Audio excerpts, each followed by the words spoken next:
ইতিহাসের পাতায় এক অবিশ্বাস্য লজ্জার রেকর্ড গড়ল আর্জেন্টিনা। বিশ্বকাপ ফাইনালে স্পেনের বিপক্ষে এমন অসহায় আর্জেন্টিনাকে খুব কমই দেখা গেছে। পুরো ম্যাচে স্পেনের দারুণ প্রেসিং আর বলের নিয়ন্ত্রণের সামনে একেবারে আটকে যায় বর্তমান চ্যাম্পিয়নরা। অবাক করার মতো বিষয় হল, নির্ধারিত ৯০ মিনিটে আর্জেন্টিনা একটিও শট নিতে পারেনি। শুধু তাই নয়, অতিরিক্ত সময়ের প্রথম ১৫ মিনিট শেষ হওয়ার পরও, অর্থাৎ ম্যাচের ১০৫ মিনিট পর্যন্ত তাদের কোনো শটের দেখা মেলেনি। এর মধ্য দিয়ে বিশ্বকাপ ফাইনালের ইতিহাসে প্রথম দল হিসেবে এমন একটি রেকর্ড গড়েছে আর্জেন্টিনা।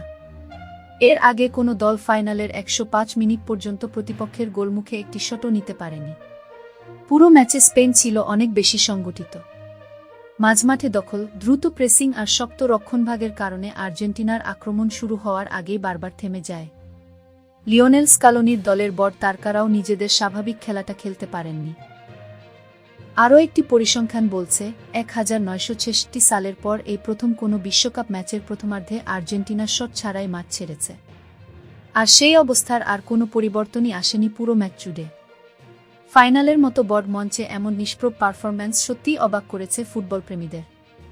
যে দলকে ঘিরে ছিল কোটি ভক্তের স্বপ্ন, সেই দলই শেষ পর্যন্ত বিশ্বকাপ ফাইনালে গড়ে ফেল ইতিহাসের সবচেয়ে অস্বস্তিকর রেকর্ডগুলোর একটি। আপনার মতে ১৯৮৬ সালের বিশ্বকাপে আর্জেন্টিনা ও ইংল্যান্ডের সেই কমেন্টে আপনার মতামত জানাতে ভুলবেন না। গোল নিয়ে